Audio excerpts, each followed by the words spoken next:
Vous êtes-vous déjà demandé si l'Église que vous connaissez aujourd'hui n'est pas la même que Jésus-Christ a construit de ses propres mains et sang?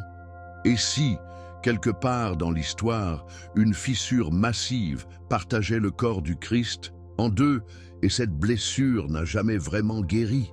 Il ne s'agit pas seulement d'un désaccord, il s'agit d'un tremblement de terre spirituel qui a secoué le fondement du christianisme et a changé comment des millions de personnes se rapportent à Dieu, lisent la Bible et vivent leur foi à ce jour. La vidéo d'aujourd'hui découvrira le moment exact où l'Église s'est séparée, pas à cause de l'hérésie, mais à cause de quelque chose de bien plus dangereux, la fierté, la politique et la fin de pouvoir déguisé en sainteté. Tout a commencé par un geste silencieux, un seul document placé sur un autel sacré. Et de cette loi, des siècles de division ont suivi. Quoi de plus choquant? Les deux partis prétendaient encore suivre Jésus-Christ, mais ils ont cessé de se reconnaître comme des frères. Si vous avez déjà demandé pourquoi il y a tant de dénominations, tant de conflits entre les croyants, et pourquoi l'unité dans le corps du Christ se sent si loin, vous devez entendre cela, parce que la vérité derrière cette division n'est pas seulement historique, elle est profondément spirituelle. Et une fois que vous comprenez ce qui s'est passé, cela pourrait simplement changer la façon dont vous voyez votre foi, votre Église et votre rôle dans ce que Dieu fait aujourd'hui.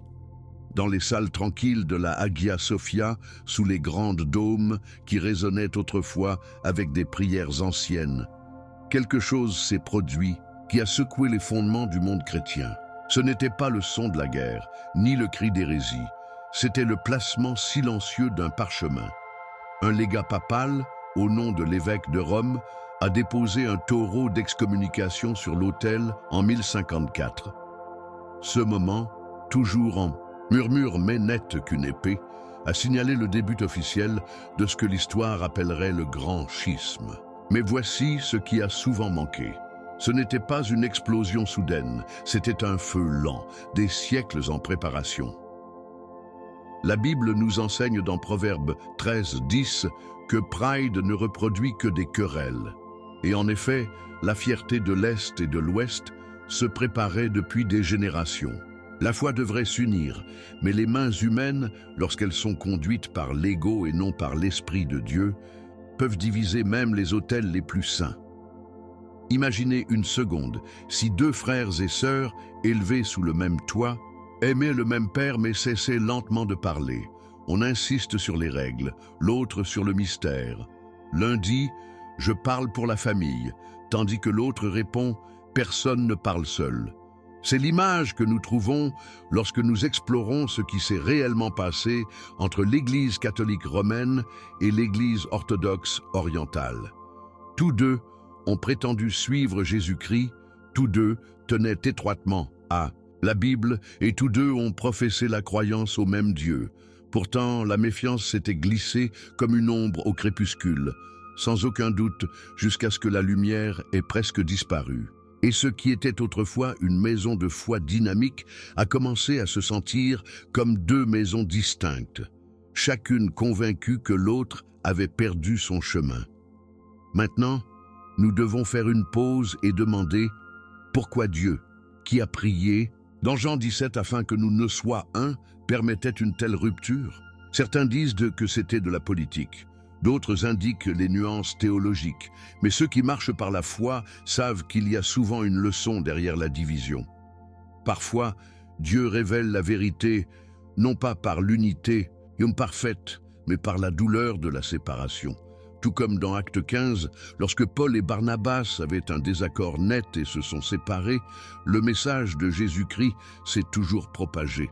De même, par la fracture de 1054, l'esprit n'a pas cessé de bouger. Il s'est simplement déplacé différemment, comme l'eau se séparant autour de deux pierres dans le même ruisseau. Que ce soit une réflexion, non seulement sur l'histoire, mais dans notre propre cœur. Combien de fois permettons-nous à la division de s'installer dans nos relations, que ce soit dans nos églises, nos familles ou même dans la prière, simplement parce que la fierté n'est pas contrôlée? L'excommunication de 1054 n'était pas le début du conflit. C'était le fruit de ce qui avait longtemps grandi en silence. Et comme un jardin laissé sans surveillance, ce qui aurait dû être plein de fleurs s'est étouffé par les mauvaises herbes de rivalité et de soupçon. La foi que nous professe n'est pas fragile, mais les navires qui le portent à usage peuvent être. C'est pourquoi la Bible nous invite à faire tout son possible pour garder l'unité de l'esprit par le lien de la paix. Éphésiens 4:3. Mais l'histoire ne se termine pas par un parchemin sur un autel. C'était simplement l'étincelle. Le véritable feu avait fumant bien avant, alimenté par la géographie, la langue, la culture et la puissance. Dans la prochaine partie de notre voyage, nous plongerons plus profondément dans ces racines historiques, dans le sol même qui a nourri le fossé entre Rome et Constantinople. Parce que pour comprendre une relation brisée, nous devons revenir à l'endroit où il a commencé, dans le sol sous nos pieds, et les choix faits par ceux qui ont marché devant nous. Bien avant que le mot « schisme » ne soit chuchoté, les graines de division avaient déjà été semées à travers les terres où l'Évangile a d'abord pris racine. Au début des siècles du christianisme, la foi n'était pas régie par un seul trône ou ville. Elle a été répandue dans une constellation de centres puissants. Jérusalem, Antioche, Alexandrie, Rome et plus tard, Constantinople. Chacun avait ses propres traditions, évêques et expressions de dévotion à Jésus-Christ. Cette structure décentralisée a permis au message de la Bible de s'épanouir dans diverses cultures. Pourtant, au fil du temps, quelque chose a commencé à changer. Lorsque Constantin a converti et fait du christianisme la religion privilégiée de l'Empire romain, deux grands centres d'influence ont émergé, à l'ouest et à Constantinople à l'est. Et avec cela, l'équilibre du leadership spirituel a commencé à changer. Rome était le rythme cardiaque de l'ouest latin. Il se considérait comme l'héritier légitime de l'autorité de Pierre, l'apôtre à qui Jésus a dit « Sur ce rocher, je construirai mon église ». Matthieu 16:18. Pendant ce temps, Constantinople, établie et brillante avec une gloire impériale, est en train de reprendre l'épicentre vibrant de l'Est grec. Les théologiens, les mystiques et les empereurs y se sont tous réunis, tissant la foi et la philosophie en une tapisserie spirituelle unique. Ces deux villes ne parlaient pas seulement des langues différentes. Elles ont respiré un air spirituel différent. Tandis que Rome se penchait dans la loi, la structure et la discipline, Constantinople a chéri le mystère, la vision et la beauté de la contemplation divine.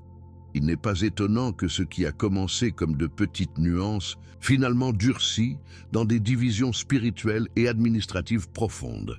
Arrêtons-nous ici pour un moment de réflexion. N'est-il pas incroyable de voir comment la géographie façonne non seulement les nations, mais la foi? Là où nous sommes plantés, influence souvent la façon dont nous grandissons. La vision de Dieu de Rome a été façonnée par les tribunaux et les conseils, par la nécessité de protéger et de préserver la doctrine par ordre. Le point de vue de Constantinople a été nourri dans la beauté des icônes, des chants et du silence mystique. Aucun des deux n'avait tort, mais aucun ne voulait se plier. Et où l'unité exige de l'humilité, la fierté insiste souvent sur le contrôle. C'est là que les fissures ont commencé, pas dans la doctrine seule, mais dans le cœur des dirigeants qui ont oublié que Jésus-Christ n'est pas divisé. 1 Corinthiens 1:13. Le problème n'était pas le message de Dieu. C'est ainsi que ces messagers ont géré le pouvoir. Cette tension historique a également conduit à une bataille subtile sur l'identité. L'Église était-elle principalement romaine, construite sur l'héritage de César et des apôtres, ou était-ce orientale, enracinée dans la sagesse des pères du désert et l'écho des anciens conseils? Ce ne sont pas seulement des débats sur la théologie, c'était des questions d'autorité, de territoire et de destin. Et malheureusement, au fil du temps, ces débats se sont transformés en déclarations. Les évêques ont cessé de se rendre, à se rendre, à se rendre. Les termes théologiques ont commencé à porter un poids politique. Et lentement mais sûrement, ce qui aurait dû être une foi, un baptême, un Seigneur, fracturé sous la pression de la géographie et de l'ambition. Pourtant, l'esprit n'a jamais quitté les deux côtés. Malgré la distance croissante, les deux églises ont continué à prêcher la Bible, à honorer Jésus-Christ et à faire appel au nom de Dieu. Et c'est le mystère de tout cela. Même en division, la grâce de Dieu demeure. Mais avant d'explorer comment la culture et la langue ont poussé le coin encore plus profondément, prenez un moment pour considérer cela. Comment souvent nos antécédents, nos traditions, même nos villes natales affectent la façon dont nous voyons Dieu. Peut-être que l'histoire de Rome et Constantinople ne concerne pas seulement l'histoire. Peut-être que c'est aussi à propos de nous. À mesure que le fossé entre l'Est et l'Ouest s'est élargi, ce n'est pas seulement le pouvoir et la géographie qui ont alimenté le feu. C'était la façon dont les gens pensaient, parlaient et adoraient. En Occident, le latin a façonné l'âme de l'Église. C'était un langage de droit, d'ordre et de logique précise. La Bible, la liturgie et même les prières étaient imprégnées de clarté latine. Pendant ce temps, à l'Est, le grec a inspiré la vie à la théologie. C'était poétique, fluide et profondément philosophique. Leur culte coulait avec le mysticisme. Leurs prières ont augmenté comme de l'encens. Et leur cœur a poursuivi le mystère de Dieu plutôt que les définitions de la doctrine. Bien que les deux aient honoré le même Jésus-Christ, les chemins qu'ils ont empruntés pour l'atteindre étaient lentement divergents. Et cette différence de langage ne concernait pas seulement les mots. Il s'agissait de vision du monde. Pensez-y comme deux musiciens jouant dans différentes clés. Les deux peuvent aimer la même mélodie, mais leurs harmonies se heurteront à moins qu'elles ne réduisent. C'est ce qui s'est passé entre Rome et Constantinople. Les penseurs latins se sont souvent approchés de la foi avec une précision juridique, une structure accentuée, un canon et une théologie systématique. Les théologiens grecs, en revanche, se réjouissaient de mystères, de paradoxes et de contemplations sacrées. Alors que l'Occident cherchait à définir la nature de Dieu dans les conseils et les croyances, l'Orient se contente de s'agenouiller en admiration devant l'inconnaissable. Cela ne voulait pas dire qu'un côté était plus saint que l'autre, cela signifiait qu'ils entendaient la voix de l'esprit à travers différentes oreilles. Et au fil du temps, ils ont cessé d'écouter complètement. La langue portait également des émotions. Il ne s'agissait pas seulement de la façon dont la doctrine a été écrite, c'était ce que c'était. Une homélie latine a appelé les fidèles à l'obéissance et à la discipline morale. Une homélie grecque a invité l'âme dans la transformation divine. Les cathédrales de droit construites en latin, temples de lumière construits en grec. Ce ne sont pas simplement des choix stylistiques, ils reflétaient une compréhension plus approfondie de la façon dont Dieu interagit avec son peuple. Et sans un terrain d'entente pour interpréter les expressions de foi de l'autre, la suspicion a grandi. « Ils ne prient pas comme nous », a déclaré certains. « Ils ne pensent pas comme nous », a répondu d'autres. Et donc, un corps de Christ, divisé par les langues mêmes, qui étaient censées glorifier Dieu ensemble. Cette rupture de la compréhension s'est infiltrée en théologie, en culte quotidien et même en administration de l'Église. Des mots comme grâce, salut et trinité portaient des différences subtiles mais percutantes dans le sens. Plus chaque côté a développé son propre vocabulaire, plus il est devenu difficile de combler l'écart. Imaginez essayer d'expliquer une rencontre personnelle avec Jésus à quelqu'un qui ne parle pas seulement une autre langue, mais vit dans un rythme de dévotion entièrement différent. C'est le défi auquel les deux églises ont été confrontées. Et au lieu de s'humilier pour apprendre les uns des autres, de nombreux dirigeants ont doublé, insistant sur leur chemin était le seul chemin vers Dieu. Mais voici la belle et humiliante vérité. Dieu n'a jamais eu besoin de mots parfaits pour se révéler. Il a utilisé un buisson brûlant pour Moïse, un murmure pour Élie et les langues des pécheurs pour prêcher son évangile. Que ce soit en grec ou en latin, ce qui compte, c'est le cœur qui le cherche. Pourtant, nous ne pouvons pas ignorer comment ces fusées culturelles et linguistiques ont rendu l'unité difficile. Et ensuite, nous allons entrer dans l'un des exemples les plus explosifs de cette difficulté. Un seul mot qui enflammerait l'une des batailles théologiques, les et plus féroce du schisme, le tristement célèbre filioque. Dans la grande histoire de l'Église, parfois un seul mot peut porter le poids des siècles. Ce mot, dans ce cas, était filioque. Cela signifie « et le Fils », juste 3 syllabes, tranquillement insérées dans la croyance de Nicène par l'Église occidentale. À l'origine, la croyance a déclaré que le Saint-Esprit procède du Père. Mais Rome a ajouté du Père et du Fils. Ce n'était pas une note de bas de page, c'était une déclaration. Et pour l'Église orientale, ce n'était pas seulement troublant doctrinalement, c'était une trahison. Parce que pour eux, ce changement n'a pas été convenu par un conseil universel. Il a été fait unilatéralement. Et l'unité, la véritable unité, ne peut jamais être forcée. Elle doit être forgée ensemble dans la prière, la foi et l'humilité devant Dieu. Décomposons-le. L'Église orientale croyait que le Saint-Esprit, tout comme dans Jean 15, 26, se produit du Père. L'Occident, influencé par la théologie d'Augustin et la structure romaine, a commencé à enseigner que l'Esprit procède du Père et du Fils, accentuant l'unité et l'égalité de la Trinité. Les deux parties essayaient d'honorer Jésus-Christ. Les deux cherchèrent la Bible pour comprendre, mais leurs lentilles théologiques, façonnées par des siècles de différences culturelles, ont produit des accents différents. Et au lieu d'en discuter en tant que frères, ils ont commencé à s'accuser, hériter, arrogance, rébellion. Ce qui aurait dû être une conversation d'amour est devenu un conflit de fierté. Imaginez que vous êtes dans une famille où un membre réécrit une tradition partagée sans consulter personne. Même si leurs intentions sont bonnes, les autres se sentent manqués de respect, voire trahis.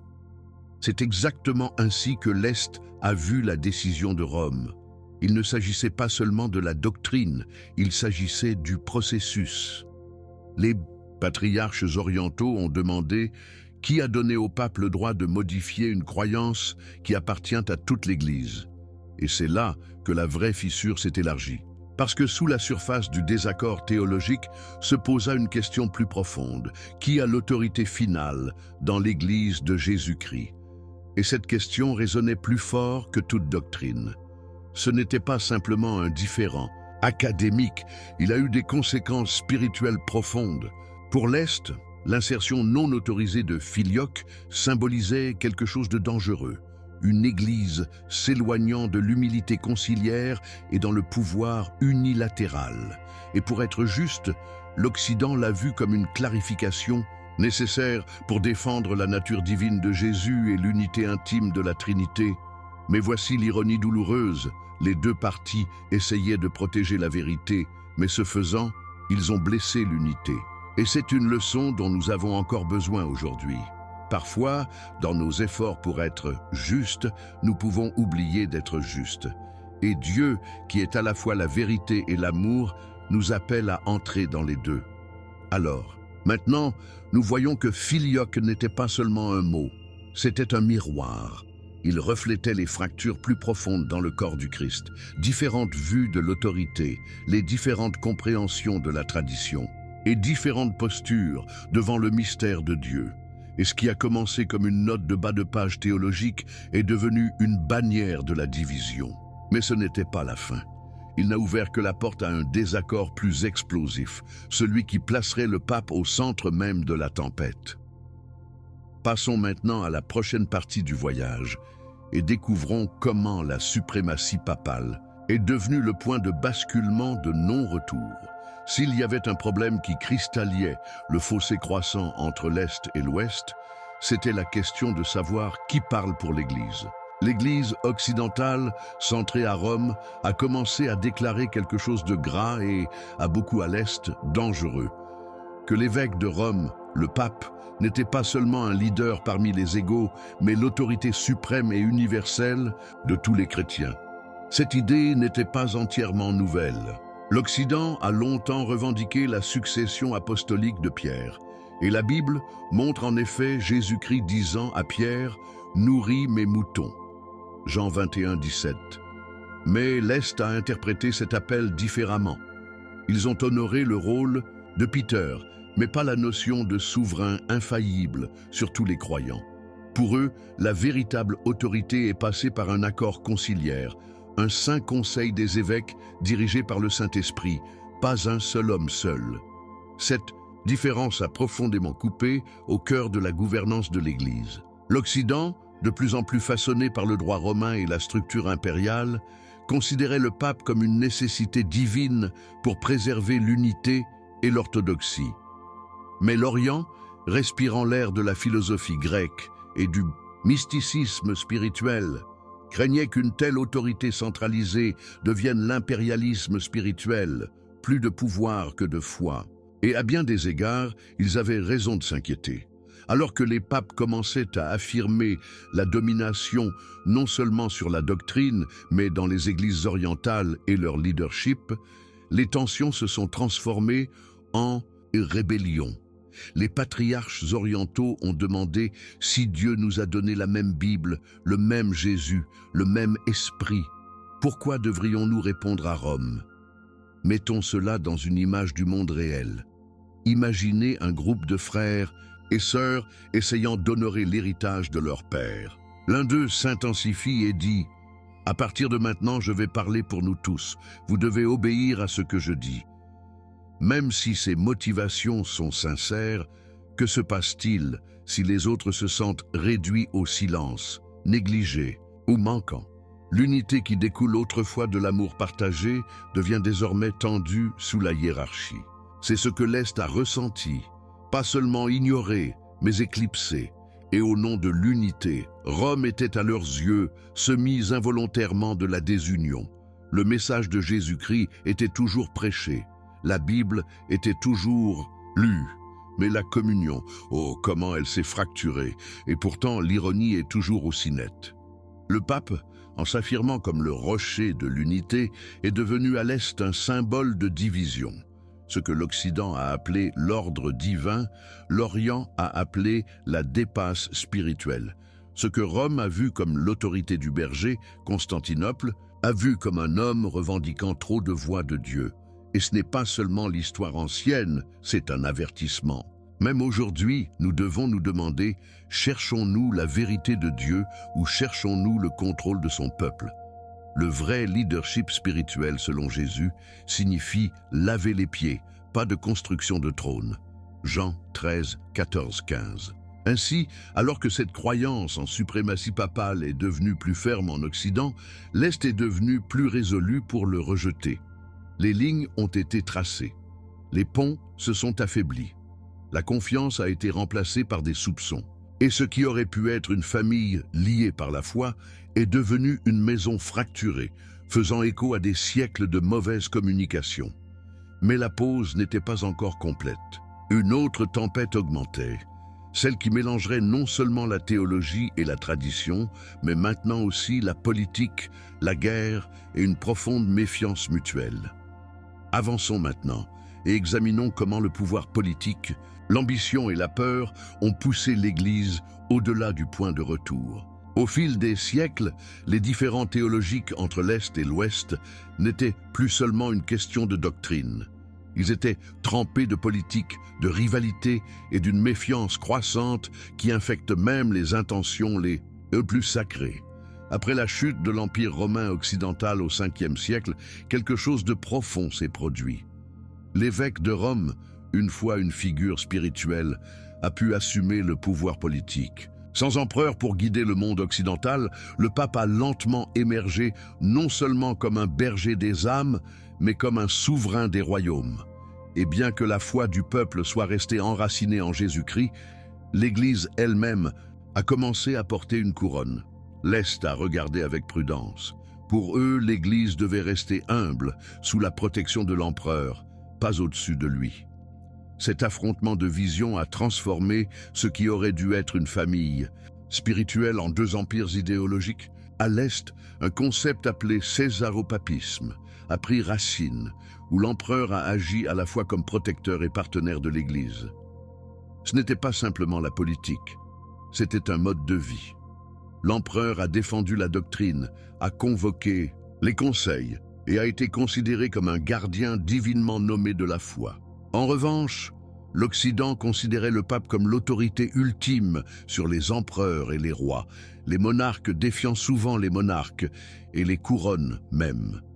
Ces visions opposées ont rendu chaque côté profondément suspect de l'autre. Rome considérait l'Orient comme trop politique, trop redevable aux empereurs. Constantinople a vu Rome comme une excession excessive, avide de pouvoir et de plus en plus déconnectée du modèle commun et dirigée par l'Église décrite dans la Bible.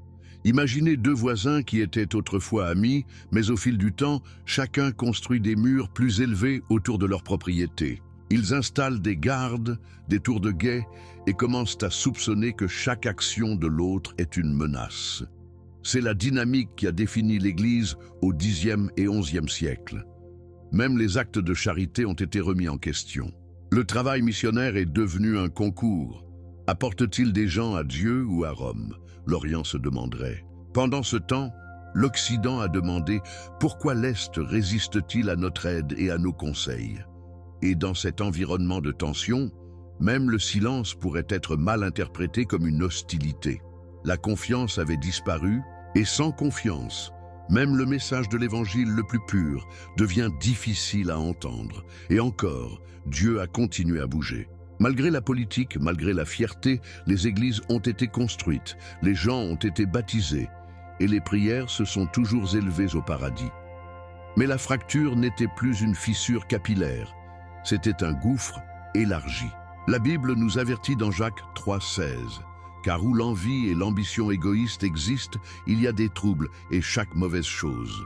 Et c'est ce qui prenait racine, le désir d'être la vraie Église, la bonne Église, la seule Église, a commencé à éclipser la mission de Jésus-Christ pour chercher et sauver les perdus, guérir les brisés et construire l'unité en amour. À ce stade, les deux partis se tenaient sur des rives opposées d'une rivière. Ni l'un ni l'autre ne voulait traverser. Chaque nouveau déménagement politique, chaque conseil, chaque lettre papale a été pesée avec suspicion. Et puis est venu le moment qui solidifierait le fossé. Une seule journée, un seul acte, dans une seule église. Mais pour comprendre sa gravité, nous devons entrer dans les salles sacrées de Hagia Sophia et voir comment l'excommunication, autrefois impensable entre frères, est devenue le dernier mot. C'était le 16 juillet 1054, une date qui serait gravée dans le tissu de l'histoire chrétienne. À l'intérieur des murs majestueux de la Hagia Sophia, un moment de silence a été brisé par un acte qui résonnait plus fort que n'importe quel sermon ou hymne. Les légats papaux, envoyés par le pape lui-même, ont marché vers l'autel et ont posé un taureau d'excommunication contre le patriarche de Constantinople, Michael Cerularius. Ce geste unique était l'aboutissement de siècles de blessures, de soupçons, de litiges théologiques et de luttes de pouvoir. Mais ce qui l'a rendu vraiment tragique, c'est le suivant. Il n'a pas été suivi par le dialogue, mais par des représailles.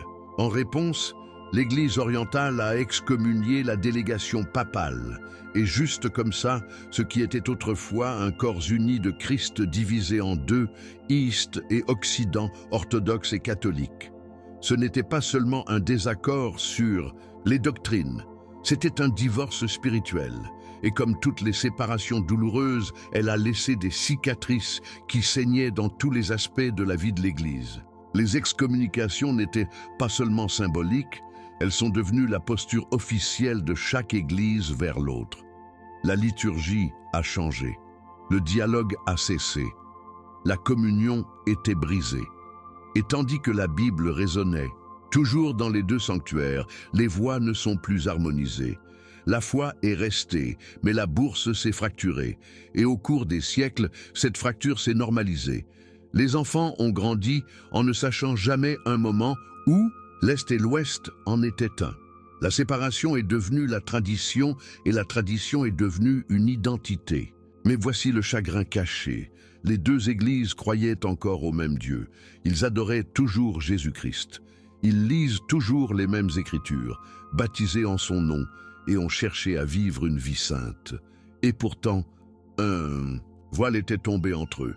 L'Église qui se rassemblait autrefois dans l'unité à la Pentecôte, comme décrit dans Acte 2, était maintenant une maison divisée. L'ennemi, qui cherche toujours à diviser ce que Dieu a rejoint, doit s'être réjoui, parce que là où il y a une division, le message de l'Évangile peut devenir étouffé. Là où il y a de l'amertume, la grâce peut être retardée, et là où il y a une fierté, le Saint-Esprit est affligé. Et pourtant, Dieu n'a jamais fini avec son peuple. Dans une touche remarquable de providence, près de 1000 ans plus tard, en 1965, quelque chose s'est produit que personne ne s'attendait. Le pape Paul VI et le patriarche Athénagoras ont rencontré et ont accepté de soulever les excommunications mutuelles. Ce moment n'a pas complètement guéri la blessure, mais c'était un signe que l'Esprit de Jésus travaillait toujours pour concilier ce qui avait été brisé. C'était un aperçu de l'espoir, un murmure que l'unité était toujours possible. Mais les différences théologiques, culturelles et institutionnelles demeurent. Le pont peut ne plus brûler, mais il n'a pas encore été croisé. Alors que nous passons au dernier chapitre de ce voyage, nous devons nous demander: que pouvons-nous apprendre de tout cela? Comment pouvons-nous, qui prétendons suivre le Prince de la Paix, à répondre à des siècles de division? Peut-il encore y avoir de guérison? L'Église peut-elle être une, comme Jésus-Christ a prié dans Jean 17, 21, « Que tous soient un, Père, comme vous êtes en moi et je suis en vous ». Explorons ce que l'histoire doit encore nous enseigner et ce que l'Esprit pourrait dire maintenant sur la réconciliation, le respect et la redécouvrir l'unité du corps. Lorsque nous regardons en arrière l'histoire longue et complexe de la division de l'Église, une vérité s'élève des décombres de l'histoire. Dieu n'a jamais cessé de travailler sur les deux côtés. Même dans le silence, même dans la séparation, la Bible était encore prêchée, Jésus-Christ était toujours adoré et les vies étaient toujours transformées. Mais la division a toujours un coût.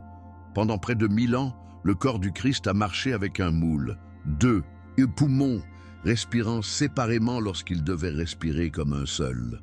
Et donc, nous nous retrouvons avec une question aussi spirituelle que historique.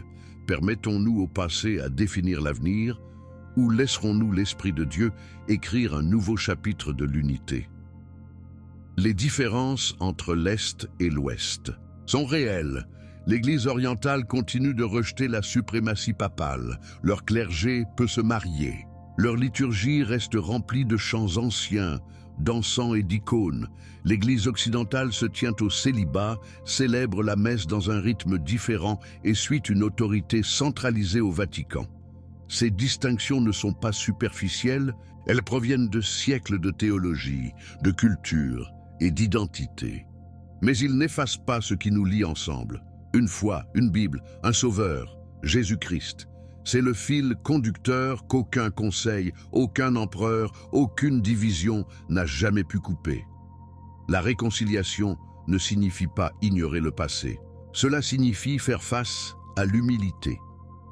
Au moment où nous admettons que la fierté des deux parties a joué un rôle dans le schisme, nous ouvrons la porte pour que Grace entre. L'Église a toujours été la plus forte lorsqu'elle a marché, dans le repentir et l'amour. Comme l'apôtre Paul nous le rappelle dans Romains 12, 18, « Si c'est possible, pour autant que cela dépend de vous, vivez en paix avec tout le monde. » Cela inclut nos frères et sœurs qui adorent différemment, qui prient dans une autre langue, qui allument les bougies que nous ne comprenons peut-être pas pleinement. Parce qu'au pied de la croix, tout le sol est de niveau. Aujourd'hui, il y a des mouvements petits mais puissants vers la guérison. Prière conjointe, dialogue théologique, respect mutuel dans la mission et la charité. Ce ne sont pas seulement des gestes, ce sont des graines. Et chaque graine, arrosée de foi, peut devenir quelque chose d'éternel. Mais ce travail n'est pas seulement pour les évêques et les théologiens. Cela commence avec vous, avec la façon dont vous parlez des autres chrétiens, avec la façon dont vous aimez au-delà de votre dénomination, avec la façon dont vous écoutez, priez et honorez l'image de Dieu chez les croyants de toutes les traditions. L'unité n'a pas besoin d'effacer l'identité. Elle doit être construite sur l'amour, pas la ressemblance. Et donc, Ce voyage, à travers la grande fracture, ne concerne pas seulement l'histoire, c'est une question d'espoir. Il s'agit de demander au Saint-Esprit de guérir ce qui a été déchiré, de restaurer ce qui a été perdu et de nous rappeler que Jésus-Christ n'est pas mort pour une Église divisée. Il est mort pour nous en faire un. Et bien que nous ne voyions pas une unité complète de notre vie, chaque acte d'humilité, chaque conversation de paix, chaque prière partagée est un pas vers le miracle. Parce que là où deux ou plus se rassemblent en son nom, que ce soit en latin ou en grec, à Rome ou à Constantinople, il est là. Et si Dieu est toujours présent, la réconciliation est toujours possible. Maintenant que vous avez vu l'image complète, permettez-moi de vous demander, croyez-vous que l'unité à l'Église est toujours possible? Ou sommes-nous devenus si à l'aise avec la division que nous avons cessé de nous battre pour ce pour quoi Jésus-Christ a prié dans Jean 17, qu'ils peuvent tous être un? Déposez votre réponse dans les commentaires. Je veux entendre comment ce voyage vous a touché. Quelle partie a frappé votre cœur le plus dur? Si cette vidéo ouvrit les yeux sur quelque chose de plus profond, ne le laissez pas s'arrêter. Ici, abonnez-vous dès maintenant, activez les notifications et partagez cette vidéo avec quelqu'un qui a besoin d'entendre la vérité derrière ce qui a vraiment divisé l'Église. Votre voix peut faire partie de la guérison. Ne restons plus silencieux à ce sujet. Et si vous êtes prêts à plonger encore plus profondément dans les vérités bibliques dont la plupart des gens ne parlent jamais, cliquez sur la prochaine vidéo de votre écran. Cela va révéler une vérité oubliée de la Bible qui pourrait changer votre vie spirituelle pour toujours. Restez bénis. Je suis Marco et je te verrai dans le prochain.